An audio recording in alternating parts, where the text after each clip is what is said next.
తప్పు చేసి దబాయిస్తే అది నిజమవుతుందని చంద్రబాబు నాయుడు అనుకుంటే అది ఆయన భ్రమే. జనాన్ని మాయ చేసినట్టు శ్రీవారిని మోసం చేయాలంటే కుదరదన్న విషయం చంద్రబాబు నాయుడు తెలుసుకోవాలి. నిన్న జగన్ గారు తన తిరుమల పర్యటన మీద స్పష్టంగా ప్రెస్ మీట్ పెట్టడం జరిగింది. అయినా దాన్ని ఒప్పుకోకుండా చంద్రబాబు నాయుడు తప్పుల మీద తప్పులు చేస్తూ మళ్లీ మాట్లాడతాడు. జగన్మోహన్ రెడ్డి గారు తిరుమల రావడానికి భయపడుతున్నాడు, డిక్లరేషన్ ఇవ్వబడుతుంది కాబట్టి ఎస్కేప్ అవుతున్నాడు అని చెప్పి సూటిగా చంద్రబాబు నాయుడు గారు చెప్తున్నా. చంద్రబాబు నాయుడు జగన్ గారి దమ్ము ధైర్యం గురించి రాష్ట్ర ప్రజలందరికీ బాగా తెలుసు. నిన్న కూడా ఆయన భయపడేవాడైతే అంత స్పష్టంగా ప్రెస్ మీట్ పెట్టి ఏ విధంగా తన మతం మానవత్వం, తను ఏ విధంగా బైబిల్ చదువుతారు, బయటకు వచ్చినప్పుడు హిందువుల మనోభిప్రాయాల్ని గౌరవించి గుళ్లకు వచ్చి పూజలు చేస్తారు, అలాగే మసీదులకు వెళ్లి ఎలా పూజలు చేస్తారు, అలాగే సిక్కుల్ని గౌరవించి ఎలా వాళ్ల పూజలు చేస్తారో చెప్పడం జరిగింది. ఈ రోజు మీకు క్లియర్ గా తెలుసుకోవాల్సిన విషయం, మీకు దేవుడంటే భయం భక్తి లేదు కాబట్టి ఏంటనేది మీకు అర్థం కాదు. కానీ ఒక భక్తుడికి దేవుడి దగ్గరికి వెళ్ళాలి అన్నప్పుడు ప్రశాంతమైన వాతావరణంలో వెళ్ళాలనుకుంటాడు, ప్రశాంతంగా భగవంతుడిని పూజించాలని అనుకుంటాడు.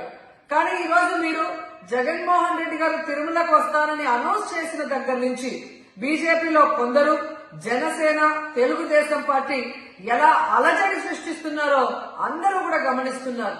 ఏ విధంగా అలిపిరి దగ్గర మేము అటాక్ చేస్తాం, అడ్డుకుంటామని చెప్పటం, అలాగే వైఎస్ఆర్ కాంగ్రెస్ పార్టీ నాయకులందరికీ, కార్యకర్తలందరికీ నోటీసులు ఇచ్చి జగన్మోహన్ రెడ్డి గారి పర్యటనకి పర్మిషన్ లేదు కాబట్టి ఎవరొచ్చినా అరెస్ట్ చేస్తామన్నట్టుగా భయభ్రాంతులకు మీరు ఎలా గురి చేశారు.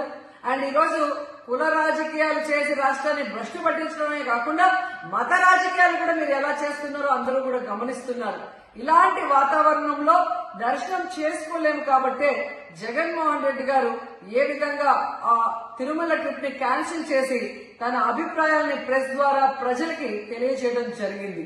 సో నిజమైన భక్తుడు జగన్మోహన్ రెడ్డి గారు ఎప్పుడైనా మళ్లీ వెళ్లి వెంకటేశ్వర స్వామిని దర్శించుకోగలరు. 5 సంవత్సరాలు తన తండ్రి మరి ముఖ్యమంత్రిగా వెంకటేశ్వర స్వామికి పట్టు వస్త్రాలు ఇచ్చారు. జగన్మోహన్ రెడ్డి గారు 5 సంవత్సరాలు మరి పట్టు వస్త్రాలు ఇచ్చిన తర్వాత ఈ నీచమైన రాజకీయాలు చేస్తూ డిక్లరేషన్ పేరుతో మీరు మాట్లాడుతూ ఎవరు అడ్డుకున్నారు అని చెప్పి మళ్లీ దిగజారుడు రాజకీయాలు చేస్తున్నారు. సో భగవంతుడితో పెట్టుకున్న చంద్రబాబు నాయుడు నీతో పాటు ఆడిస్తే ఆడే వాళ్ళందరికీ కూడా భగవంతుడు గట్టిగా సమాధానం చెప్తాడు.